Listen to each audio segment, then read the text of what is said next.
A key witness in the Diddy trial has gone missing. This is super concerning because she is crucial for the case against one of the biggest names in music. She was actually going under a pseudonym like 3 other witnesses in the case, but she decided to waive that right and reveal her identity in her testimony. But now she's MIA.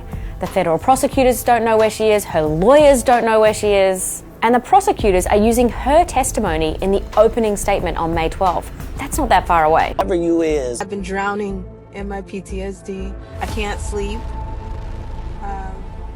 When you know the truth and when you understand what we're talking about, you won't be able to sleep either. When you understand that there's a child being trafficked, brutalized, tortured right now as we speak, you won't be able to sleep either. When you realize how much your government is lying to you about, everything is in your face and some of it you've enabled, you won't be able to sleep. The mystery surrounding Allie Carter is growing darker by the day. While many in the mainstream media continue to ignore her story, others, like Katt and Jaguar Wright, have started speaking out about what they believe really happened. From viral warnings about suspicious fires to claims of trafficking rings operating beneath our feet, Allie Carter's chilling story is no longer something that can be dismissed as delusion or internet rumor. This isn't just a case of one woman making wild claims. This is a case of a woman who may have exposed something so big, so dangerous, that the people she named decided to make her disappear. Allie Carter isn't just some anonymous figure shouting into the void. She's a former member of the R&B group Changing Faces, which gained popularity in the 90s. At the peak of her career, she was around some of the most powerful figures in the music industry, including Sean Diddy Combs. But her fame eventually gave way to fear as she started to reveal a horrific timeline of exploitation. Carter claims she was trafficked as a child through elite Hollywood circles. According to her own words, she survived what she calls satanic ritual and was a victim of MKULTRA-style psychological manipulation. On her official website and in various interviews, she talks about suffering from dissociative identity disorder as a result of years of trauma. She's also spoken about systemic being moved through foster care systems and underground networks without any protection. That's where things get even more sinister. So when I got out, I was just out. And I was on a whole other level of, it didn't matter. It didn't matter because I knew there was nothing I could do. It didn't matter because I knew this would happen. If I ever tried to tell, I knew nobody would hear me. Just the same way nobody tried to hear me when I was a child. The same way the authorities and the adults that were supposed to protect me, they did not. They were protected by the predators. My mom has been fighting for me for a very long time. I met her when I was 14, 15. She didn't get to adopt me until I was 19 because at the time nobody wanted me, but nobody could have me either. If you've counted the cost, and some people are like, what does that mean? We don't need your money, but your presence is powerful. If we're in your area and you can caravan with us if we need to get to one spot to another, if you can stand and be a witness. There's angels that have, we sleep in our car and live in our car, but there's angels that have followed us to a gas station and we told them we sleeping right here, so they've slept in their car right next to us because all hell was breaking loose. But if you've counted the cost, you know that what's meant for me will probably come at you. This is a historical evil. This is decades worth of evil. So nobody is going to take this lightly. Okay, I don't know what's going to happen. I do know that this is the hill that we die on. There are some people who are really upset by us saying what we are about to say. There are some people that are really upset that if this arrest goes through with the females I'm thinking it's supposed to go through with, some people really love Ellen and Oprah and Whoopi herself. MK Ultra is not a joke. Somebody has the remote to somebody else's brain. Somebody is threatening that they're going to drop me where I stand on Halloween night because you're conjuring spells and doing satanic rituals so big that it's helping the spirits. You know when they say they release the spirits over the city and the spirits are roaming and they're joking about Halloween. That is not a joke. That is not a joke at all. They are conjuring the hell out of demons.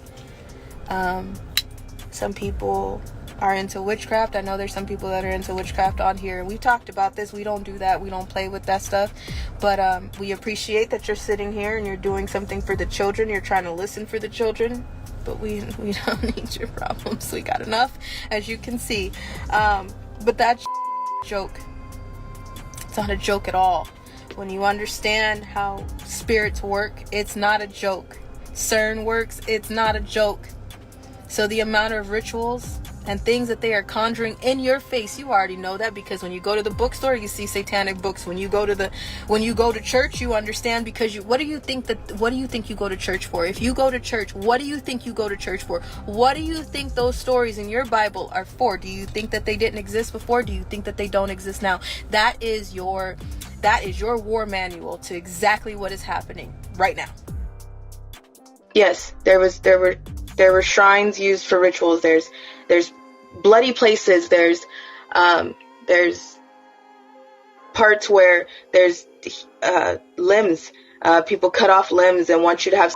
There's blood. There's blood that I don't even know who it belongs to. There's a lot. There's no other way to get ready. There's no other way to prepare. There's no protocol for what's about to happen. The world is going to crumble when they see this next arrest. In the meantime, there's going to be deaths, distractions, and fires to hide evidence. Watch for it. Ask questions. Demand answers. You know who's on those flight logs. You do. You know who should be arrested. You all do. You know that laptop from hell is real.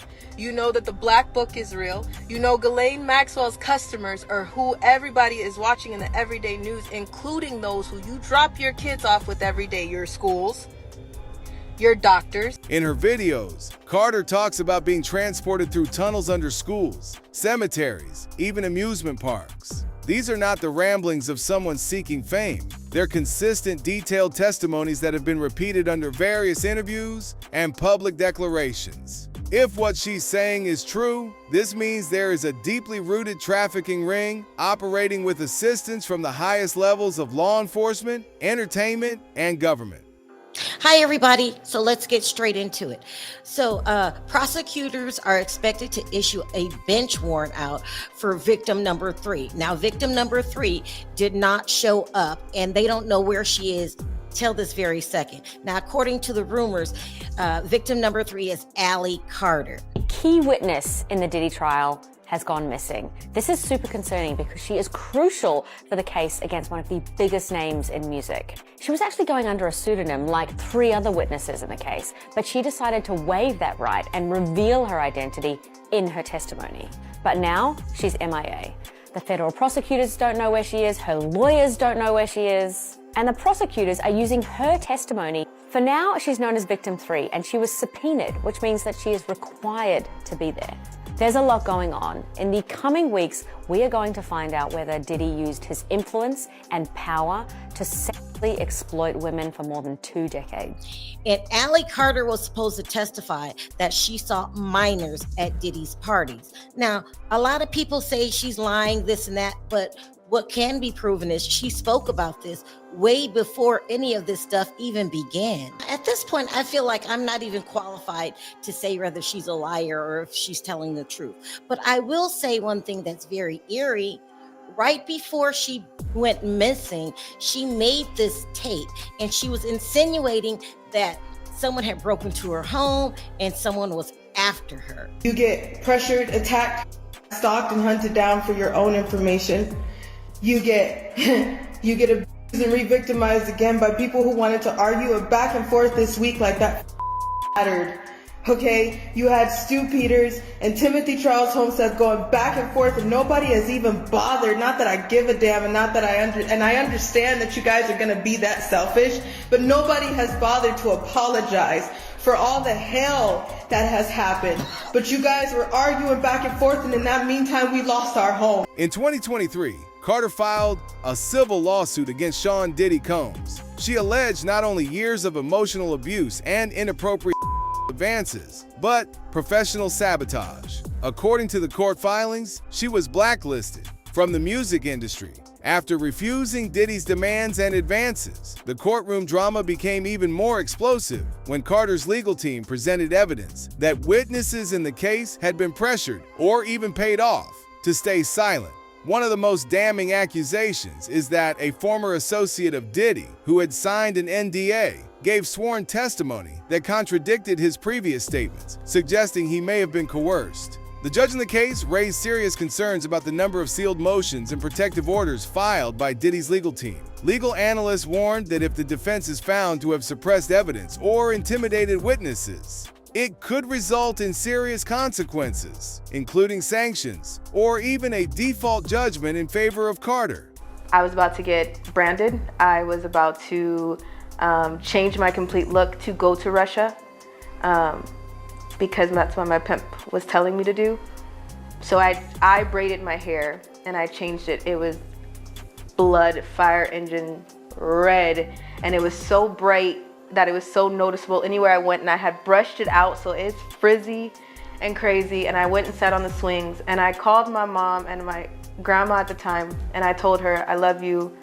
I don't know if I'll talk to you again, but I'm about to leave. And she's like, where? And when my grandma heard that in my voice, she rushed to the park. She saw me sitting on the swings. She's like, get home now. She called my mom. My mom called the foster home. She called the police. She called the social worker. And thank God they did, because it stopped the Russia order. It stopped my pickup. I was sitting on the swings getting ready to leave to go to Russia. And it stopped everything. That night,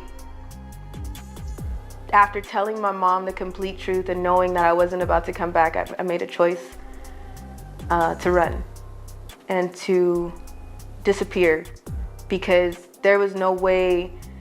CPS wasn't listening. My social workers knew and was in on it. They would tell me to stop telling people. People were making fake court orders for my mom. That was the time where I was like, it's either life or death right here. And in the next time that I have to try to make this decision, I'm probably going to be somewhere where I can't get out. So I ran. I disappeared from Child Protective Services government custody for a year straight. By less than a few weeks, because of my last name and because of the elite ties that I have, they took me out of the missing child's network system. And removed me from any Amber Alerts or any type of system to tell anybody that I was missing. But CPS still collected money for me. There were fake FBI that were sent out to torment my mom, to mess with people that I knew of that my pimp seen me with, because he made it. There were fake FBI that came out to torment my mom because my pimp made it in a way that he knew who I was hanging around. He knew what I was doing at school. He knew all those things. But I had to be safe, and I can't say exactly how I disappeared. It would incriminate a few really, really, really good people, because they had to do what they had to do to make sure that I'm still sitting here right now. This case isn't just about celebrity drama. It raises fundamental questions about whether rich and powerful people can manipulate the justice system to cover up abuse. Many see Ally Carter's case as a continuation of the broader Me Too movement, except now the stakes are even higher, because this involves international trafficking, underground tunnels, and potential crimes against humanity. You're gonna go to the police. You're gonna tell somebody right then and there. You're gonna have somebody be able to co-sign saying that, she told me that happened immediately. Mm-hmm. For it to be so many years later, a decade or so later, and she's saying that what she experienced was not, willingly. She did. It was forced on her. And then it happened again and again. Where does it come as far as that testimony, where the belief is in that, like, okay, you didn't leave and this happened to you again and again, and you sound like he's like, I didn't want it. There was a time when she's in the closet, he just walked in, pulled himself out, grabbed her head, and made her, whatever. And you stayed. So it comes to, like, and again, it's very touchy subject right now as far as speaking on this, but how does that play out in the court? in front of jurors when you stayed and it kept happening. And then finally up until him getting caught with this whole situation now is when now you're like, okay, let me tell my story. So let me start off with the pluses for the prosecution on this, right? Those graphic details and going back and saying the things that she said are going to be absolute key. And it's going to be the weight of the jury or the weight of that testimony for the jury to kind of decide if that is plausible or believable. And to go through those type of recounting what happened to you is something that's very powerful. And for her to be able to give, and we don't know exactly how detailed she got into that testimony, right? Did she talk about birthmarks or anything that only someone who would have had encounter with someone would know? Those type of things are going to be absolutely key. The second thing is the grooming aspect of it. The previous, I can't remember which of the male assistants made the statement, but when he was talking about Ms. Ventura, he said, this is going to be easy, I'm paraphrasing, because she's so young. Oh yeah. And so now, depending on the age of this assistant, when these acts happen, it could show that Mr. Combs had a target range or an age group that he kind of knew that if he showed himself to be a father figure or put himself in that Camelot type atmosphere, or Lancelot type atmosphere, that he would be able to have his way with these women. And so all of that is going to play in a juror's mind. One of the most shocking elements in Allie Carter's case is her prediction about the fires. In a video posted to Facebook by Coco Can't Be Denied, back in October 2024, Carter warned, "Watch for those fires. Explosions make fires too. Explosions make accidental fires too." This clip started circulating only weeks before massive wildfires erupted across Los Angeles in early 2025. In the video, Carter claimed that these fires would be linked to the cover-up of trafficking operations. She explained that at first, people wouldn't understand the connection, but eventually, they'd realize these fires weren't just natural disasters. They were distractions. They were erasures of evidence, of property, and perhaps of people. Because of their narcissistic ways, they will never take accountability. They will never take responsibility. It will always be your fault. Have you ever dealt with somebody like that? Yes? Okay. I know a lot of people relate to us because there's something that has happened in your life that you can relate to. So stay with me. The Getty's burning? Is it? Because didn't I tell y'all that? Didn't I tell y'all there will be an accidental explosion? Accidental fire? And the next thing you know, celebrities' homes would be on fire. Things would be on fire. I pray for the people in its path, but I also pray that it exposes the things that it needs to expose. But y'all have had that narcissistic person. First, we begin with that wildfire that exploded overnight in New Jersey. Here's a live look from our Philadelphia station WPVI's helicopter. Trevor Auld is on the scene in Ocean County, New Jersey. Good morning, Trevor. Good morning, George. This really became a mess overnight. Thousands of people evacuated and some major highways shut down. Let's show you that look up above again from our station WPVI in Philadelphia. You can still see some active flames this morning and really tons of smoke. A lot of the visibility is really messy this morning. And this was originally thought, the Jones Road fire, to threaten just a dozen structures, and then it erupted to threatening well over 1,000. Social media exploded when the fires began. A user on X with the handle @ReturnOfCappy reposted the video with the caption, "Maybe these fires have a much deeper purpose." That post alone racked up over 2 million views. Many began asking, were these fires part of a much darker plan to destroy underground tunnels or wipe out certain locations tied to trafficking? In past years, similar theories have emerged about California wildfires and deep underground military bases, or DUMBS. While these claims remain controversial, Allie Carter's video gave new life to those conspiracies, especially when taken in context with her other claims of being trafficked through underground networks connected to the Getty, Disneyland, and Hollywood Hills properties. Another high-profile voice defending Allie Carter is Jaguar Wright, the outspoken singer and industry whistleblower. Wright has spent years exposing what she calls the rot at the core of the music business. She has called out Jay-Z, Diddy, Clive Davis, and many others, accusing them of enabling or participating in exploitation, and even occult rituals. In one of her live streams, Jaguar said, "Allie Carter is telling the truth. And you know what happens when people tell the truth in this industry? They disappear." Claims that Carter was hunted, harassed, and discredited by people who have the power to destroy lives with a single phone call. She suggested this wasn't just a smear campaign. It was a covert takedown meant to silence a woman who knew too much. We're getting a lot of threats. A lot. A lot. Mainly from big kitties. Here, kitty, kitty, kitty. Here, kitty, kitty, kitty. And you know what? Kill me. You've already tried. This won't be the first. Damn sure won't be the last. I just hope people see through it this time.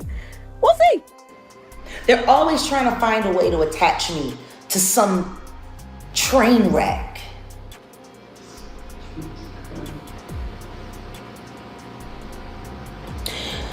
You know, now this Allie Carter kitty business, it's weird. Because not only DNA doesn't lie, Kenyani,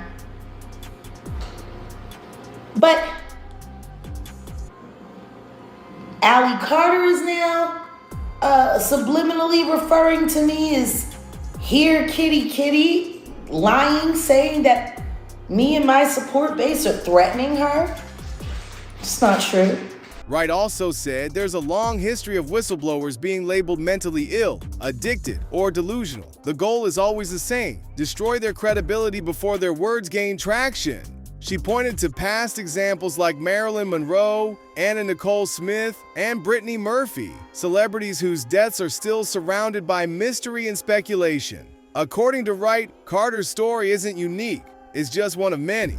They don't want you to know that this isn't just about one person, she said. This is an entire operation, and Allie Carter is just one of many. If true, that would suggest the existence of a global trafficking ring, operating with impunity, and the elites allegedly protecting it. I don't know what's wrong with my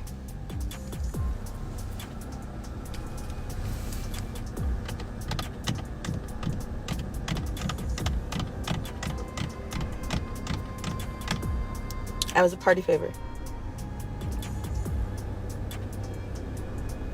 What does that mean? I was a party favor. I was somebody you could take off the table. So you're telling me they set children? I set children on a table. Like when you go to a birthday party and they have gift bags for everybody that comes that have candy and toys in them, Yep. and they set them on the table. So you're telling me at the freak off parties, Mm-hmm. they put children on the table instead of gift bags, Mm-hmm. and then people can do what? Take you off the table and have even though it's against the rules to do certain things like or Full House. That's against the rules. Like for me, that was against the rules, but that didn't matter. That did not matter. So they come choose you off the table, do whatever they want with you, and then what happens? Then they put you back on the table. They put you back on the table for somebody else to come choose you? Mm-hmm. Okay. That's called a party favor effect. That's just one of the little things that go on at the freak off parties with children. Were there animals there? Mm-hmm. Goats. Did they turn the animals loose on the kids? Yeah. And if you got sick and threw up because it was so disgusting, what happened? You had to eat it. You had to eat your vomit if you threw up. That's satanic ritual. Diddy was at this party? Denzel Washington was at this party? Yep. Birdman was at this party? Yes, he was. And Young Jock? Yep. And you're telling me Denzel was there and it was after 1 o'clock when he supposedly left? And beanie, socks, and a gold chain. So you're telling me Denzel Washington was butt naked, he had a beanie on, socks on, and a gold chain, and that's it. In front of children. Yep. Funny. Because he sure portrays himself to be holier than thou. Yep. So a lot of them do.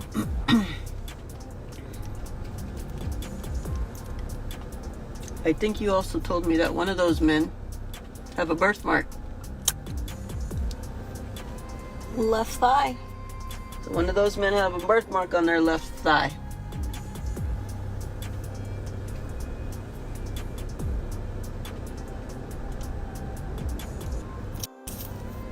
Yep.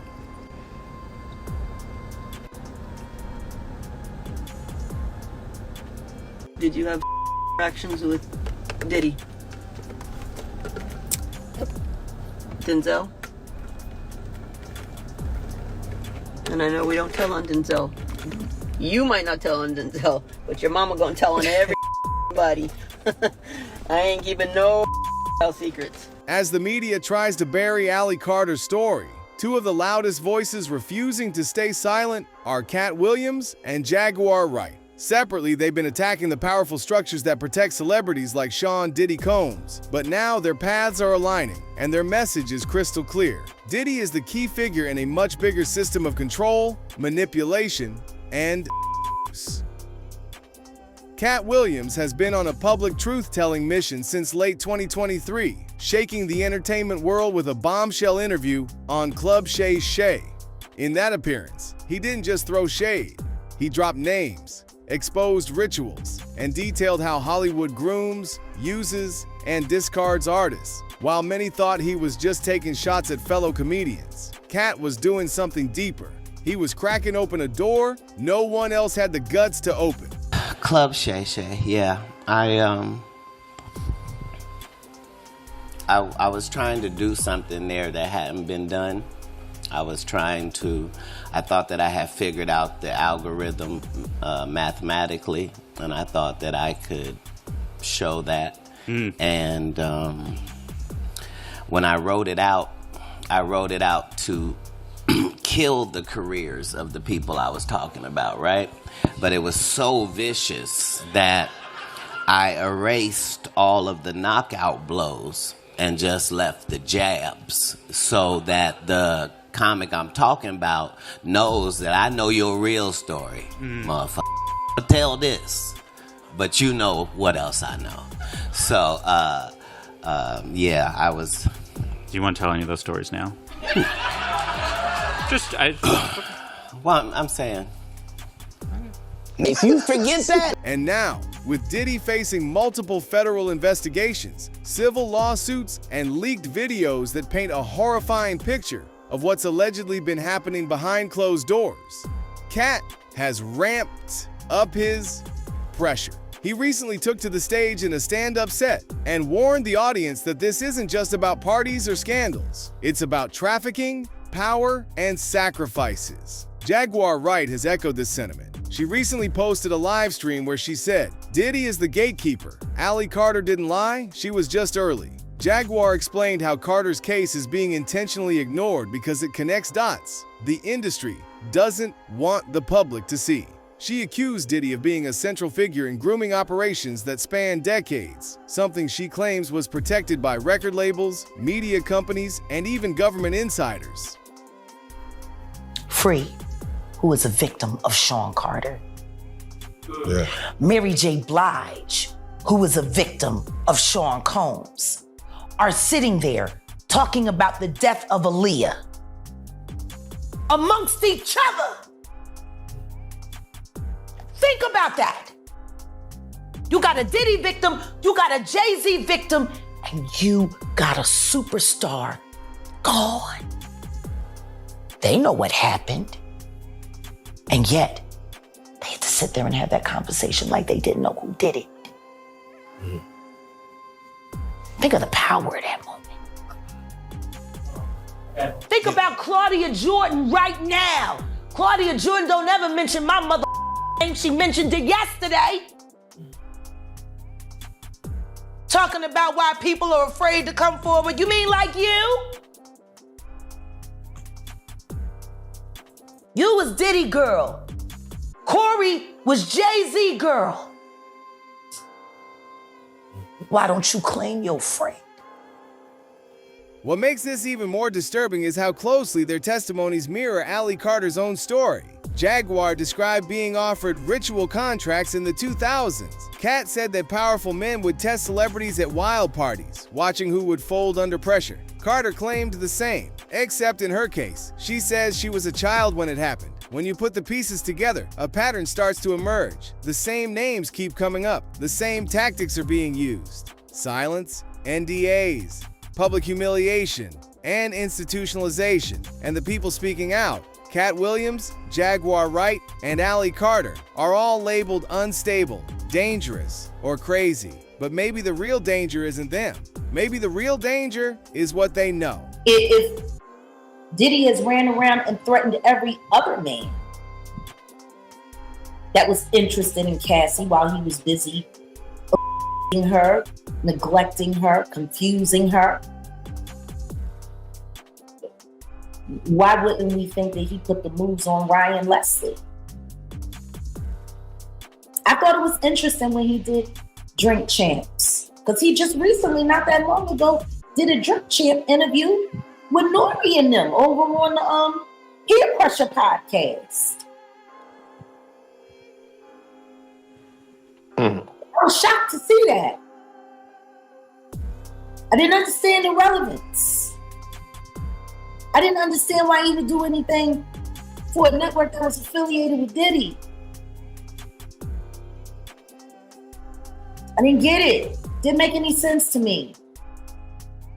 Not at all. But what I do know is this.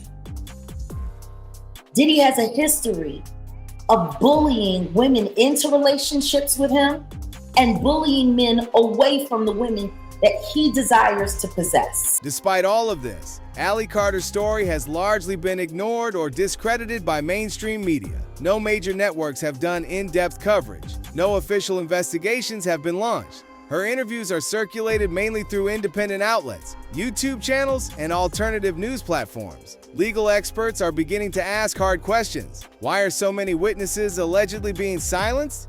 Why are court documents sealed in a civil case that affects public interest? If Diddy is innocent, why the need for so many NDAs, sealed orders, and aggressive legal tactics? One theory is that this is a classic example of media manipulation. The same public relations firms that protect Hollywood stars are also working to bury stories like Carter's. They flood the internet with distractions, push counter-narratives, and paint whistleblowers as crazy. But, as we've seen, with movements like Number Free Britney, when enough people start paying attention, even the most powerful people in the world can be exposed. It was heartfelt not because she was crying and going through all the pain that Cassie and her went through. And because when you heard her testimony, you found out that she really didn't care for Cassie like that. Their friendship grew. You know, they had grown into a friendship that she cared more about Diddy, because she even wrote him letters that she had a crush on him back in the day. So it was kind of weird hearing all the stuff she was going through. And in my mind, I was thinking that, you know, and knowing who Diddy was, he probably slept with her too. That's what I was thinking. I don't know that to be true. You understand? But what people didn't understand in her testimony, because just like Dawn, that he would fire her, then she'll come back, or she'll go get another job and then she'll have to come back or whatever didn't work about, something like that. People don't understand this, bro. And when you look at the situation with all the people that were employed by Diddy and that was in the music world, it's this old proverb, the golden rule. And what's the golden rule? The man with all the gold make all the rules. Puff was that dude that he held all the gold. When she went to work for Mark Pitts, that was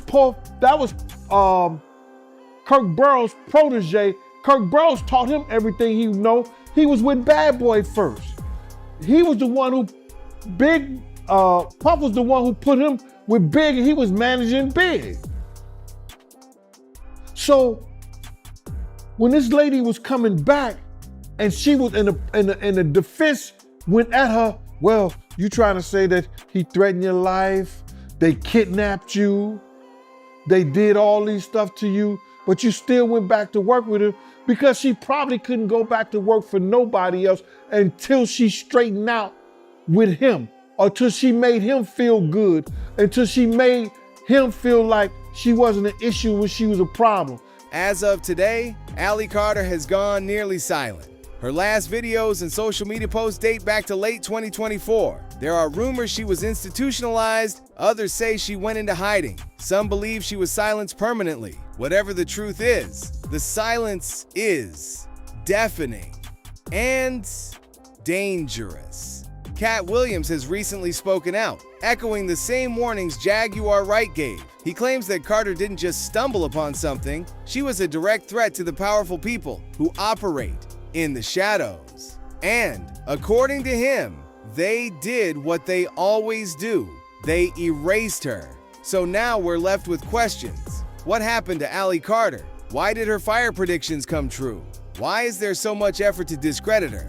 And most importantly, how many more voices are being silenced while the rest of the world isn't paying attention?